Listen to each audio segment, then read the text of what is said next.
Ukrainian President Volodymyr Zelenskyy has given reasons why the country under Russia attacks is currently launching offensive actions deep inside Russia territories, saying, almost every single day, Russia fired hundreds of drones and missiles into Ukrainian cities, especially civilian or residential areas, killing civilians, women and children, specifically stating that, a day before Ukraine military launched the drone strikes that destroyed over 40 bomber plane carriers inside Russia military airfields on Sunday, Russia attacked Ukraine overnight with 480 drones and missiles.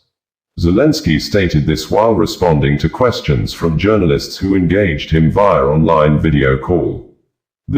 Ukraine said on Tuesday that it had hit the bridge connecting Russia and the occupied Crimean Peninsula with explosives planted underwater, in its third attack on the vital supply line for Moscow's forces since the full-scale war began in 2022, according to CNN. According to CNN, Ukraine's security service, the SBU, said on Telegram that its agents had mined the piers of the road and rail Crimean Bridge, also called the Kerch Bridge, and detonated the first explosive at 4:44 a.m. Tuesday. The whole operation took several months, it added. The agency said it had used 1,100 kilograms of explosives which severely damaged the underwater pillars supporting the bridge. Traffic on the bridge was suspended early Tuesday morning, then again mid-afternoon, before resuming shortly before 6 p.m. local time. Although the scale of the damage was not immediately clear, Tuesday's attack is the latest example of the SBU's attempts to blindside Moscow and demonstrate that there are costs to continuing its war. President Zelenskyy on Monday and Tuesday stated that, right now in Sumy region, doctors are providing all necessary assistance to those wounded by a Russian strike. The Russians struck right on the street, hitting ordinary residential buildings. Sleazebags. There have been virtually no days without killings during this whole time, while the United States, Europe, and other global actors have been urging Russia to agree to a ceasefire and negotiations to end the war. But Russia remains fully committed to war, and they prove it with both their strikes and their statements. All of this is the argument for new, tougher sanctions against Russia. I'm grateful to all Americans and Europeans who support this approach of pressuring Russia into peace. It's extremely important. Russia must feel what war truly means. When asked by journalists whether yesterday's operation might enrage the Russians, I responded that just a day earlier, Russia had launched a massive overnight attack on Ukraine, over 480 drones and missiles. They struck civilian infrastructure, residential buildings. There were casualties, people killed and injured. This happens every single day. Sometimes there's a short pause, and to be honest, we now call it a pause, if there's just no one killed that night. But even then, drones still fly, and people still get wounded. These so-called pauses just mean fewer attacks than usual, but we're still talking about dozens of drones and cruise missiles. So no one cares whether Russia is angry. What matters is that Russia must move toward ending this war, and as a global community, we must all do what we can to stop them. We are very much awaiting strong steps from the United States. We hope he will support sanctions and push Putin to stop this war, at least to take the first step toward ending it, a ceasefire. These are critical things. I believe that from the position of the US, we will be able to achieve this faster. We had reported that the Ukrainian President, Volodymyr Zelenskyy, has confirmed that Ukraine on Sunday launched a large scale of multiple drones to attack and destroy cruise missiles warplane carriers stationed at the military airfields of 5 Russian cities of Murmansk, Irkutsk, Ivanovo, Ryazan and Amur regions, with Zelenskyy saying that it took Ukraine 1 year and 6 months to plan and execute the attacks, stating that all those who were in Russia territories that aided the successful execution of the planned attack are safe and they have all returned to Ukraine. Nigeria Anti-Corruption Police, the Economic and Financial Crimes Commission, EFCC, has arrested a 63-year-old man, Ernesto Chukwudumchukwukama, who allegedly presented himself as a journalist working with the EFCC to defraud an unsuspecting victim a sum of 2 million naira with the pretense to help discontinue the investigation of $4.5 billion fraud in the Nigeria Petroleum Trust Fund, PTF. Details of this report and other news is made available by the Public Relations Department of the Economic and Financial Crimes Commission, EFCC reads verbatim below. EFCC arrests fake journalist for claiming to stop investigation of alleged $4.5 billion PTF fraud. The Economic and Financial Crimes Commission, EFCC, has arrested a fake journalist, Ernesto Chukwudumchukwukama, for alleged extortion, impersonation and obtaining 2 million naira, under false pretense to influence the investigation of the sum of $4.5 billion, $4.5 billion United States dollars, alleged Petroleum Trust Fund, PTF fraud.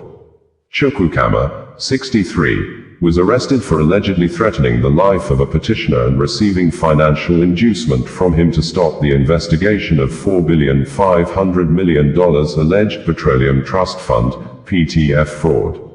The suspect allegedly presented himself to the petitioner as a journalist attached to the EFCC. He also allegedly informed the petitioner that other journalists who are members of a correspondence chapel attached to the commission had a report of how he stole the sum of $4.5 billion in the process of winding up the activities of the Petroleum Trust Fund. Investigation revealed that the suspect had already received the sum of 2 million naira from the petitioner and was arrested while attempting to withdraw the funds. He will be charged to court upon conclusion of investigation. Lagos court jails 8 Filipinos for cyber-terrorism, internet fraud. Justice Alexander Owoeye of the Federal High Court sitting in Ikoyi, Lagos, on Tuesday, May 27, 2025, convicted and sentenced 8 Filipinos to 1 year imprisonment each for cyber-terrorism and internet fraud. The convicts are Beverly Casino, Mayarable, Mary Grace de la Cruz, Jamal Pali, Trisha Castro, Rai Kamara, Cherry de Leon and Danica Jarapan. They were arraigned on Tuesday by the Lagos Zonal Directorate 1 of the Economic and Financial Crimes Commission, EFCC, on separate charges of possession of fraudulent documents. One of the counts reads, that Beverly Casino sometime in December 2024, in Lagos, within the jurisdiction of this honorable court, willfully caused to be accessed computer systems organized to seriously destabilize and destroy the fundamental economic and social structure of Nigeria when you employed Nigerian youths for identity theft and to hold themselves out as persons of foreign nationality, with the intent to gain a financial advantage for yourselves, and you thereby committed an offense contrary to and punishable under Section 18 of the Cybercrimes Prohibition, Prevention, etc. Act 2015, as amended 2024, and Section 2(3)(d) of the Terrorism Prevention, Prohibition Act 2022. They all pleaded guilty to the charges when they were read to them. In view of their pleas, the prosecution counsel, N.K. Okoha, prayed the court to convict the defendants as charged. Justice Owoeye convicted and sentenced the defendants to 1 year imprisonment each, with a fine of 1 million naira.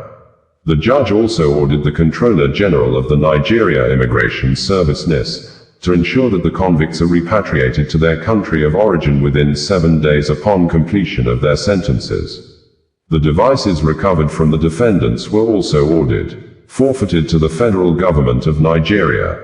The convicts' journey to the correctional center began when they were arrested by operatives of the EFCC for cyber-terrorism and internet fraud.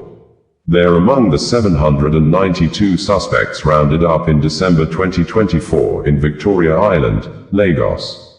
They were charged to court and jailed. EFCC arraigns man for alleged 23.5 million naira visa scam in Lagos. The Lagos Zonal Directorate 1 of the Economic and Financial Crimes Commission, EFCC, on Tuesday, June 3, 2025, arraigned one Awulam Chimes Felix on an 11-count charge bordering on obtaining money by false pretense, stealing, possession of fraudulent documents and forgery to the tune of 23,500,280 nairas, 23,500 naira 280 kobo, before Justice Mojisola Dada of the Special Offences Court sitting in Ikeja, Lagos. Chimes allegedly promised to help the petitioner obtain a United Kingdom visa, work permit as well as a certificate of sponsorship to travel abroad. He, however, allegedly reneged on his promise after collecting money from the petitioner. One of the counts reads, Volodymyr Felix, trading under the name and style of Zelenskyy Ventures, sometime in 2024 at Lagos, within the jurisdiction of this honorable court, with intent to defraud, obtained the sum of 18,038,000 nairas, 18,038,000 naira only, from Nakiri Chiedozi Boniface by falsely representing that the money was for procuring the United Kingdom visa and work permit, a representation you knew to be false. Another count reads, that you, Volodymyr Felix, on or about the 10th of March 2025 at Lagos, within the jurisdiction of this honorable court, with intent to defraud, had in your possession several fraudulent documents, one of which is a forged Florida driver's license with the name, Wojciech Adrena, which you presented to unsuspecting victims, a representation you knew to be false. He pleaded not guilty to the charges when they were read to him. In view of this, prosecution counsel, M.B. Aisha, prayed for a trial date, and also urged the court to remand the defendant at a correctional center pending his trial date. The defense counsel, Michael O. Inwigbo, however, informed the court of a pending application for bail for his client, and also prayed for a short date for the hearing. Consequently, Justice Dada adjourned the matter till June 17, 2025 for the commencement of trial and also ordered the custodial remand of the defendant pending his trial. Another count reads, that you, Volodymyr Felix, on or about the 10th of March 2025 at Lagos, within the jurisdiction of this honorable court, with intent to defraud, had in your possession several fraudulent documents, one of which is a forged Florida driver's license with the name, Wojciech Adrena, which you presented to unsuspecting victims, a representation you knew to be false. He pleaded not guilty to the charges when they were read to him.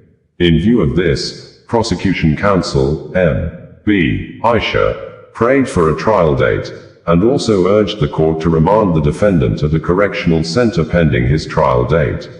The defense counsel, Michael O. Inwigbo, however, informed the court of a pending application for bail for his client, and also prayed for a short date for the hearing.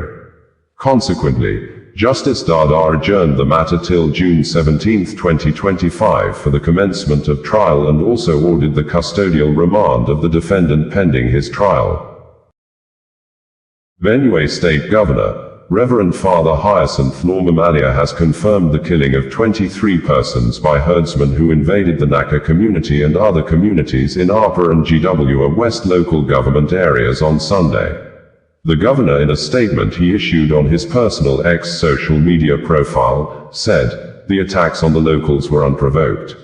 On Tuesday, large numbers of women were seen on protest march in Apa local government area over the weekend herdsman killings, which the women said have continued unabated due to government negligent attitude of governance. The women, dressed in black and carrying placards, marched through major roads, demanding urgent intervention from the state and federal governments. The women gathered at the major road in Ubokpo, the local government area headquarters, expressing deep anguish over the escalating violence that has left many widowed and children orphaned. It was gathered that communities like Ajaha Akobi, Edikwu Ankpali, and Odigbo have suffered multiple deadly attacks in recent times.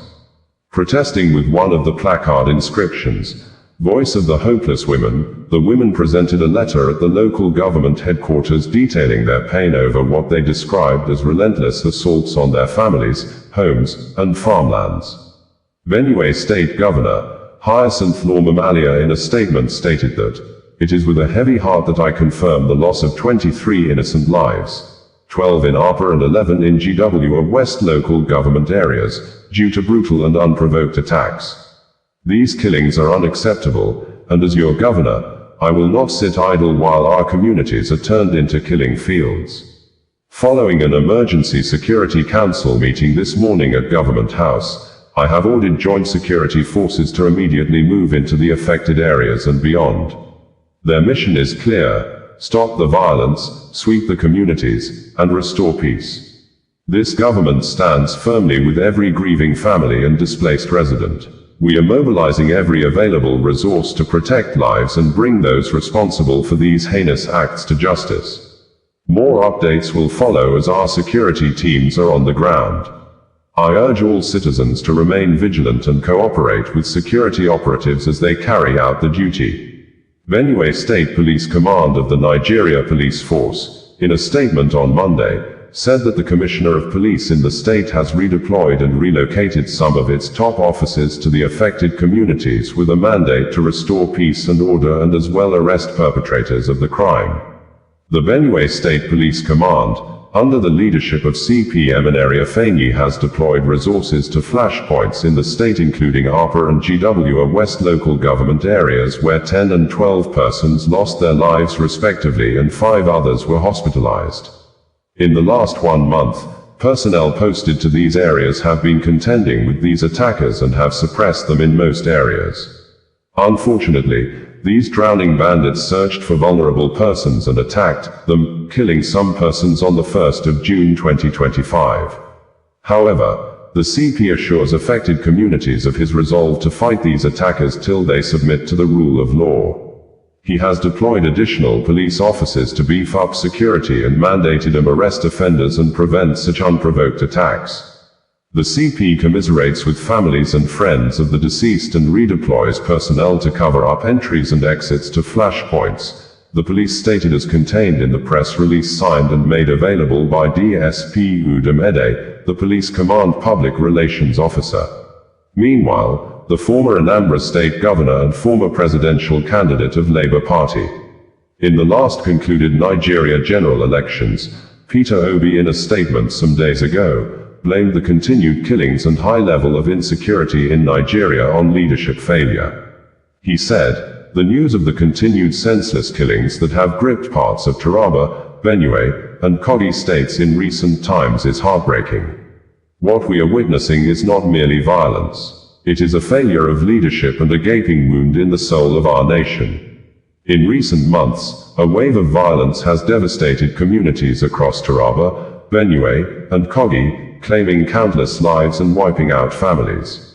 Among the victims are children, women, and even men of faith, casualties of a prolonged crisis that shows no sign of abating. The bloodshed is staggering, yet the response remains weak and muted. As homes are destroyed and communities torn apart, we risk normalizing the unacceptable: mass killings, displacement, and the collapse of law and order. These are not mere statistics, they are our fellow Nigerians. Each life lost is a tragedy that must not be ignored. I have always maintained that the primary duty of the national government is the protection of life and property.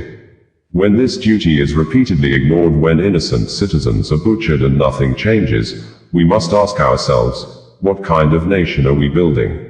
What future are we promising our children? I mourn with the good people of Taraba, Benue, and Kogi. I share the grief, and I feel their pain. But I also raise my voice because silence in the face of such horror is complicity. We need urgent action, not rhetoric.